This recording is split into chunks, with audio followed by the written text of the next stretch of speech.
Hi and welcome, it's Gene from Mavstar Observatory. Good afternoon guys. I'm going to get straight down to business in this upload. I'm going to split it into two pieces. First off is a chat and a discussion about where we are, what we're trying to achieve in the coming weeks here at the Mavstar Observatory, and just ask a few questions, as the recent news about this hysteria all attached to COVID-19 corona disease taken your attention a little bit away from other things like the magnetic pole reverse and some of the things that we're doing here at the Mavstar Observatory. Just give me your opinion in the comments. What's taking your attention right now. Also, the main topic of what we're going to be discussing with the Mavstar Observatory is going to be focused on just one thing really, and that is getting a secured location out in Brazil, hopefully this month, for a muon detector and a magnetometer. As you guys know, it's the South Atlantic anomaly region. It's the weakest part of our Earth with regards to magnetic intensity, and if we look around M5, M6, slap bang in the centre, South Central Australia, it is the peak of the strongest magnetic field other than Russia.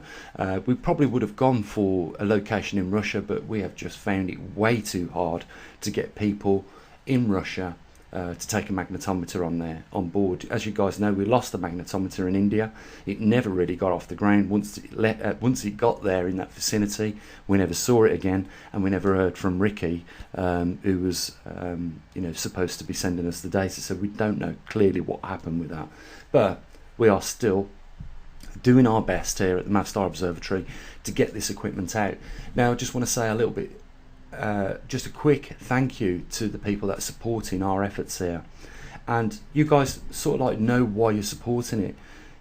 The government aren't forthcoming with the information with regards to a certain level of information on the geomagnetic event that we're in right now, and as you guys know, I believe it's not likely to be an excursion, but we won't know until the poles actually go into a migrative movement after they reach the strong field lines and move into the weak field lines. We won't know what to expect from that point on. There has been some excursions in between the last magnetic reversal, which, as you guys know, I always talk about it, was 780,000 years ago. So we don't really know what to expect. All we can say is that it is overdue by 500,000 years, a full magnetic reversal, and this could be it, guys. And we have seen the migrative pattern be persistent in the last 100 years of monitoring the magnetic North Pole as it migrates over the northern hemisphere of our Earth and towards Siberia, travelling on average around about 4 miles a year, 4 to 5 miles each month, and has been doing so steadily at least for the last couple of years. Now, it never moved that fast 20 years ago. It has doubled its speed in its migration, and if we go back 70 years, 80 years, it has almost tripled its speed in acceleration. So as time has gone on, the pole has migrated more distance over short periods of time, put simple. So that's what we're focusing on. And if you live in Brazil and you're willing to just once a month send some data, take one of our magnetometers on board, you'll have to have a secure and steady power supply for it.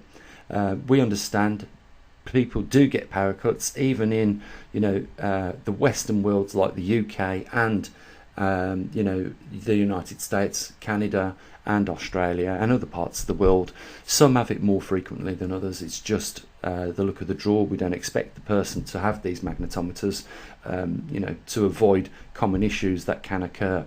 But if you just take a reading from the muon detector at least once a week, most of the data is backed up and stored on the SD card with regards to the magnetometer. So they pretty much are, once you switch them on, you leave them and that's it. So that's really what we want to do. We want to secure a magnetometer and a muon detector in Brazil this month. So if you live in that region, I'm going to put it in the title, Brazil. I'm just going to mention it, hopefully, in the title and in the tags. Hopefully, you know, YouTube will pick up on that and divert a little bit of traffic from our YouTube channel to Brazil and South Central Australia, especially if we mention them in the tags and in the comments. So if you see it in the title of the video, that's why I've done it. Okay, so let's have a quick look at how our jet streams are behaving as a result of the you know, magnetic poles and fields weakening and moving on our planet. And why I say that is because, you know, when we get a weakened magnetosphere as a result of something changing in the magneto in the core of our Earth, which affects the poles, we also end up with more cosmic radiation inbound. And as a result of a grand solar minimum, we also end up with more cosmic radiation, first of all in our solar system, because the heliosphere is inflated when the sun is at a high end production of sunspots or greater activity. And for the last 33 years we've seen a dwindling amount over that period of time, and that has led to a collapsing of the heliosphere and letting a lot more cosmic radiation in. If we look at solar cycle 24, you'll see that there was very little protection when we look at the overall space environment overview of 2000 and I think it was 14, and that's the last one we've been able to get. And guys, there's still a bottle of wine there for someone that can find that environment overview at 2019, 2020, even if you can get that. You know, there's a bottle of wine there. Just email me or put it in the comment section that you've got it, and we'll get in touch. Equally, if you live in Brazil or South Central Australia and you want to join our amazing crowd of guys around the world that have got these magnetometers and muon, shortly to have muon detectors, then again, just drop me a link in the comment section down there, and you know, I'll pick up on it and we'll link up on Skype or something, and we'll get it sorted so that you can have one sent out to you. You know, these are bespoke pieces of equipment, guys. I've said this before. Our magnetometers are bespoke. They are rarer than Ferraris.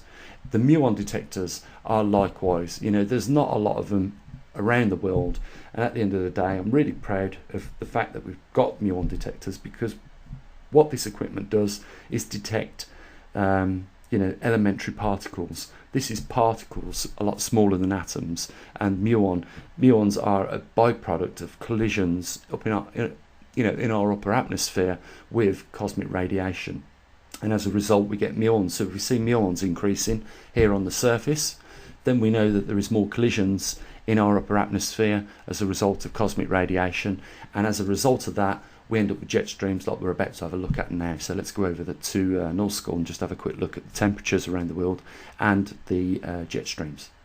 So we're just going to take an overview of temperatures. We're not going to go into much detail, just going to say that at the moment we're looking over the Arctic Circle, or the Northern Hemisphere. As we can see, it is, if we turn it over to an equatorial view, still a lot of our Northern Hemisphere caught up with sub-zero temperatures, especially down into China right now. As you can see, most of Russia is in sub-zero temperatures. It seems to be, when you compare it with the magnetic intensity map, where the main intensity of magnetism is where the sub-zero temperatures are on our planet. I've combined the two maps side by side in other videos if you want to go back and just have a look at that, and you'll see how closely it resembles, apart from when we look at the southern hemisphere. For some reason it does show us that the temperature creeps up towards you know, Australia just slightly, but if we look at the magnetic intensity,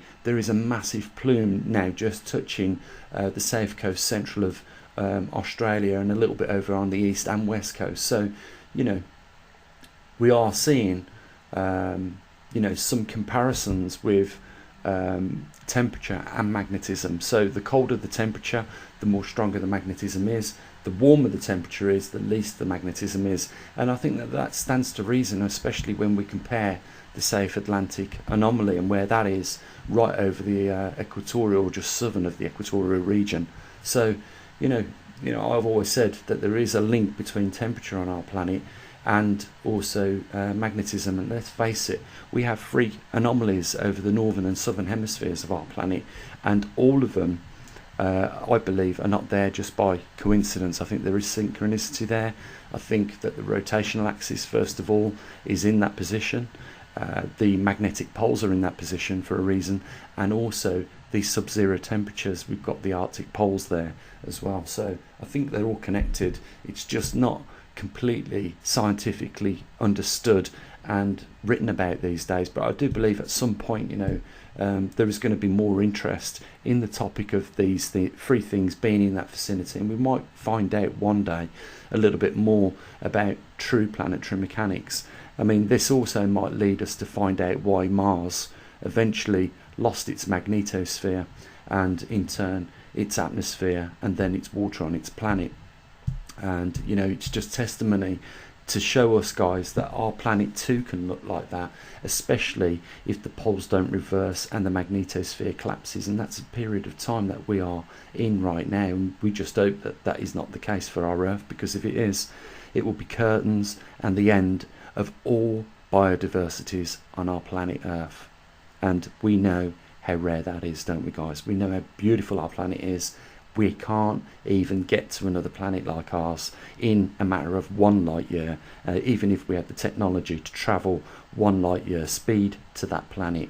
So this is how beautiful and rare and rich and diverse life forms our planet is, across species of lots of ranges. So we can't continue as we have done, in my view, being bad stewards, lying to people about the true reality of why climates are shifting on our planet and why the Earth looks like it does with regards to its jet streams right now.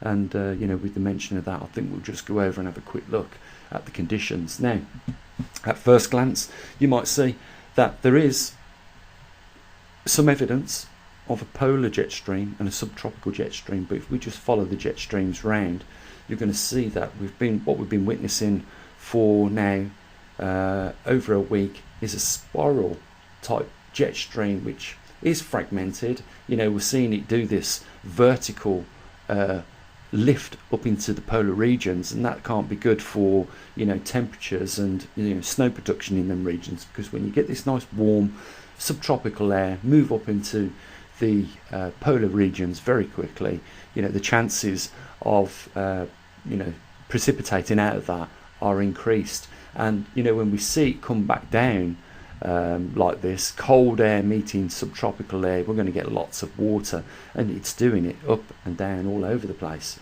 But there still is not that pattern of jet streams which we were accustomed to regular for hundreds of years before that, having nice formation of a polar jet stream and a nice formation of a subtropical jet stream, both over the northern and southern hemispheres of our Earth.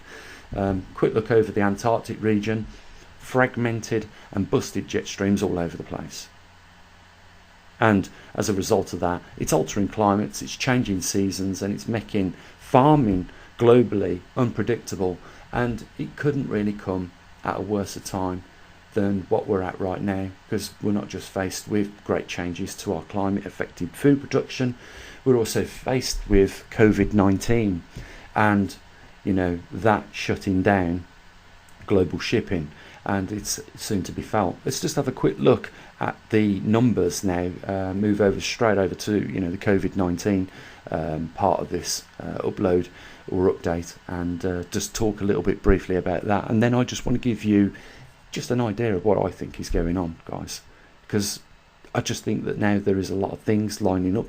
I think it's synchronicity. I don't think it's coincidence. I think we are at the door of some massive changes, and I'll explain why. So let's just have a look first of all at the numbers increasing daily now of people not only catching COVID-19 or coronavirus, but also people that are sadly dying, and I think we're over 4,000 people now. Can you believe that? And that's 4,000 loved ones that was with us a few months ago that are no longer with us because of this disease. Let's get into it.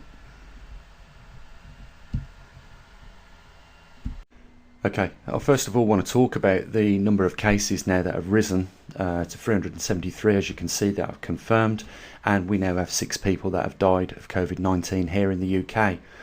Now, within a space of just a little over 2 months, okay, if we argue 3 months, there's been over 4,000 people die of this, and it has moved into pretty much nearly every country around the world, bar just a few. There is a lot of countries which I'm going to show you in a short while that only have very low cases, and there are some with no cases, but it's pretty much gone its rounds all the way around the world. And if you was planning a biological strike, you couldn't have executed it any better. And especially when you look at the spread of it inside the countries, and just if you have a look here, you can see it's in the east of England, London, the Midlands, northeastern Yorkshire, northwest, southeast, southwest, and some are to be determined still where those cases are. And there's a total now of 373 cases throughout the UK, and 6 patients who have caught it have died. Guys, it doesn't matter whether it's 6 today or to date, or 10,000 tomorrow. I've said this: once you let this out the bag, you cannot put it back in there. There is not going to be an opportunity for us to shut this down in the next 12 to 24 months. I guarantee you that. But I have been concerned at the fact that this has already mutated in the first 100,000 cases of confirmed people that have caught coronavirus. And we've only got to do the math, haven't we? 7 billion people on this world, and we've not been able to stop it. We now have to find 2 vaccines to put it into control because of the extra mutation that it's done once already. It just tells me that this is going to mutate more and more. And I told you guys the other day, I weren't going to take no chances. I'd done some food preparations. I was correct to do that because we're now starting to see the panic buying spread from toilet paper and hand sanitizer to foods now. It started on the rice and the pastas, and we know why people are stocking up on that, because it's cheap, and if you don't need to use it, then you ain't lost a lot in your pocket. But it is going to spread across the range of food products in the shops, and I say in the next 2 weeks you're going to start to see that happen. So if you haven't yet stocked up on your food, you might want to now. If you haven't brought yourself a reasonable biological suit and respirator, well, I think you're going to be all right for a bit, because I never brought it for the fact that if I get coronavirus that today I'm going to die of it. I'm in pretty good physical shape. I know there are a lot of vulnerable people in the UK that if they get it, it will be curtains for them, and a sad and tragic loss for their families. And someone said to me, you seem to be more concerned about the loss of property value than anything else. No, guys, I was just pointing out the fact that the British government and the Bank of England have come forth and said we could see the loss of half the world's wealth. Well, if that happens, half your value of your property will deteriorate, half the value of your savings will deteriorate. That £10 note today will be worth £5 in spending ability, at some point, if their forecasts and predictions are right. But what I will say is we've seen nearly 10% wiped off the stock markets of the in Italy. We've seen 8% in the UK already, and we've seen 10% or thereabouts in the United States. We are seeing the world's wealth and stocks markets be affected as a result of that, and we are in very, very early days at the moment. Let's go and have a look at the big numbers around the world with regards to infections and how many people have been infected. Let's just have a quick look at that. So I'm over here at covid19info.live, a free website. The guy just asks for you to buy him a coffee for his time. I don't think that's a lot to ask. He's putting all the information together for you. It's lagging a little bit with numbers in some countries, but you know what, guys, it's not far off, and it'll serve as a good tool for you. You can see here 373 cases in the UK, 6 people have died. But let's look at Italy. 9,220 cases and 463 people have died. That's 5% of the total people that has caught COVID-19 have died from it. 5%, guys. This is, raging havoc. With those vulnerable and people at risk, elderly mainly, those in the 60s. Now, I brought my respirator and biological suit for me and my partner to protect us, not at this point in time. It's for I predict around 4 to 5 months, could be a little bit earlier, and the simple reason is because I believe it's going to mutate, and it could mutate into something that we witnessed or our ancestors witnessed back in the days of the bubonic plague.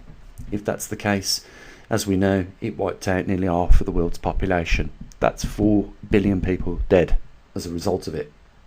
And I think if that is the case, we're looking at more than half the world's wealth. I'm just saying, guys, that when we spanked into the COVID-19 disease, we really did hit one of them obstacles hard, and it's travelled already around the world. There's been a real lack of effort to contain this by governments. They're doing it, and let's just put their efforts are just way too slow, and I don't think that they've really got everything at hand, and they certainly are not going to come to your rescue when you need them. What are they doing right now? They're just telling people to go home and contain themselves until the temperature subsides and this infection blows over. That won't be the case for some of these people that are vulnerable. Just look at the total death rates so far. 4,125 people have died in just over a space of 2 months. 116,000 people have been infected and confirmed. And I can guarantee you this, that the confirmed or unconfirmed numbers of people walking around with this are probably triple that of what we see confirmed up there. And that is because people are genuinely frightened. They don't want to go and be confirmed that they have got it. I had a story the other day of someone travelling on an aircraft from Italy. They came back with all the symptoms, and I don't think that they have taken themselves off to the doctors yet, although their employer has told them to self-contain. And you can only imagine, can't you? We've seen cases in the United States of people just walking around contaminating others, and at the end of the day, you can hardly not blame them. You can't just turn around to people and say, go and contain yourself for 21 days, because your employer's going to pay you full rate of wage. Here in the Midlands, in the United Kingdom, Jaguar's got less than probably 5 days worth of components now to keep that track going.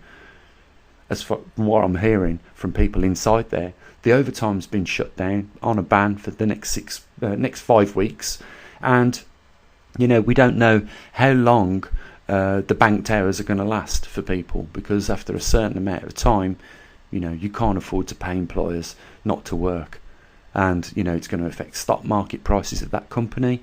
They're faced with more than one problem. First of all, China is one of the major importers of Jaguars and Land Rovers. Secondly, China is not letting any of its produce out of the country, and Jaguar can't build the car, so there's a real dilemma that company faces. It employs directly over 2,000 people, I believe, and has a lot of subsidiary businesses attached to it that are also building components for Jaguar Land Rover to build the cars. Now, these subsidiary companies are also in the same boat as Jaguar and Land Rover. They're not getting the components from China, and this is the same for the case for the global industry, and people are starting to notice it already in the UK and in the United States, that the ports are becoming empty, and that means other things are not getting through, not just components to build other components and other pieces of equipment. It means that food's not travelling around in some parts of the world, and that will mean certain produce from in your local shops and shopping centres are simply not going to be on the shelf for you to even panic buy, even if that's your intention over the next couple of days. There's so many knock-on effects to this, guys. What about when you reopen your factory and you've got the components? It's not just a simple of case of, okay, let's switch on that part of the track, switch on this part of the track. You have to have dry runs, make sure everything's, working correctly. You have, you end up scrapping some of the stuff because, when you're resetting it all back up to run smooth, it just don't happen first time for you. And, there is a prolonged period of time till you get it back up operating sweet again, where things are coming off as you want them. And, the longer China remain in a lockdown, it just means that it cripples the rest of the world's economy, because I think people are going to realise just how much we depend on China for what comes out of it. Remember, they've got over a population of 1 billion people. They've not even had 200,000 of those people infected yet, and it will increase to the millions in the coming months. And, we're going to start to see a lot of things change, guys, as a result of this alone. I want to just say, and I know you guys hate this, you hate me mixing the religion with the science. And, it's a shame you don't come down to the local when we used to go, about 6 or 7 years ago, because there used to be some good debated topics. And, I used to defend it all the time. Well, actually, it was about 15 years ago. And I used to defend science, ridiculously. I wouldn't flex or bend from it. I always had an answer for, a religious thing. And of course we'd always throw in Darwinism there.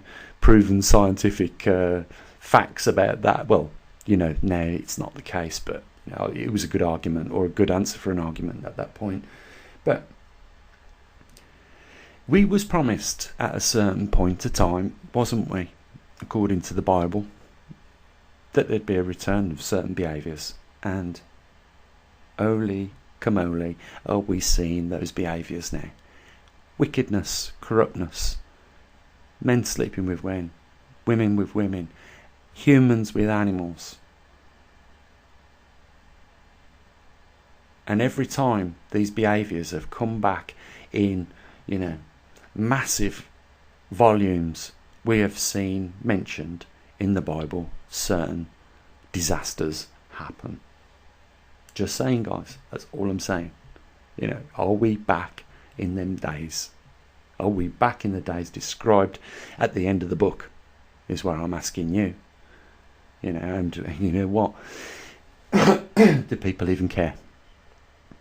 No one cares anymore. You've only got to walk into a church on a Sunday. Nobody cares.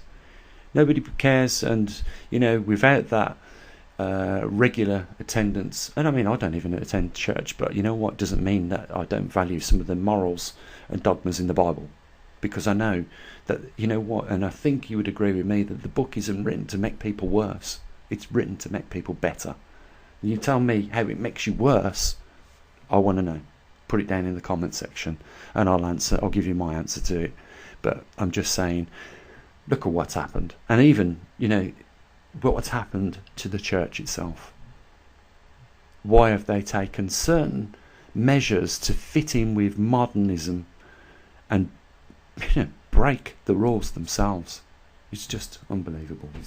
We just live in a real horrible time as far as I'm concerned.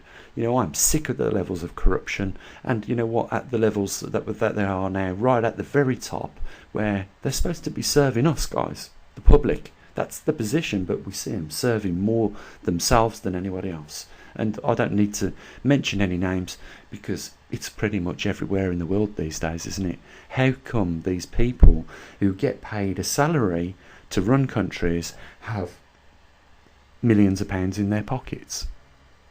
How have they managed to get that money? You check the value of their accounts, especially after they leave their positions and their predecessor takes over. You'll see exactly what I mean. How did that happen? It's corruption. It's,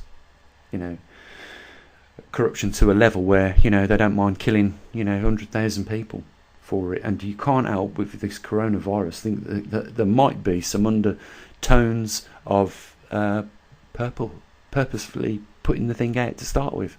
If you can wipe out half the world's wealth and bet against that wealth being wiped out, then you have just made yourself the richest man. If you're just one person, you've made yourself the richest man in the world. If you're part of a hedge fund, you've just made everybody in that hedge fund the richest people in the world, because half the world's wealth must total into the trillions. And if you're just covering it up for all the bad years of business that you've been doing, and you need a scapegoat, and the COVID-19 virus is the scapegoat. And you know what? We will never find out, guys, because no one's ever going to come forward and admit it. Just like what happened in New York on that day. We was all sat in front of the TVs with our jaws dropped as aircraft got flown into the buildings, and we saw people chucking themselves off the building because they'd rather have a quick death as opposed to burn to death. So guys, you know, that's the update for today, and you know, that's what we're trying to do. So if you're in Brazil, get in touch and you want to take on one of our magnetometers and a muon detector. And if you're in South Central Australia, do likewise. And guys, you know, we are going to take a beating, I'll tell you that now, on the money we raise as the time goes on. It isn't just going to be the shops that are going to take a beating and other businesses. We're going to take a beating out at the MAVSTAR Observatory with people not donating and supporting what we do because of they're more focusedly attached to this COVID-19 stuff. So that's why I really, you know, I thought I could include a little bit of COVID-19, my opinions, and, you know, just my advice for you guys in the upload, along with the PulseShift stuff. But you know what? I know we're going to get hit. I can just see that what's happened over the last few days with, you know, the levels of funding that we've been able to raise. So I just want to, you know, say, like, you know, guys, we need more people now than ever to step forward and show a bit of support and help for this observatory, because we're doing all we can. And we don't just talk, we've actually got equipment out there in the field globally, and that must stand for something, guys. You know, there isn't many YouTubers doing exactly what we're doing here, and we've got a devoted website as well to, you know, the magnetic pole reversal and all the data that we collect from around the world, and it gets posted up live on there. So if you can help keep us going, you know, the links are down there. You know, you can support us on Patreon and on PayPal. You know, just, it doesn't take a lot, really, just a little bit of your effort, and that's it. I want to also thank those people that have kept us going today. You know, without you, we wouldn't be where we are. Special thanks to Bob, Kathy, Doug, Jean. You guys all know who you are. Susan in San Francisco, big thanks to you. You know, and all you patrons out there, you know, thanks. But we've got to keep it going. We can't afford to just, you know, end, you know, all the efforts that we've put in over COVID-19. And, you know, I'm just putting that out there. So, okay, I won't carry on anymore, guys. You try and have a great day. Take care of you and your loved ones. And, you know, I wish you all the best. And we'll catch up at some point in the week. Okay, as always, bye for now.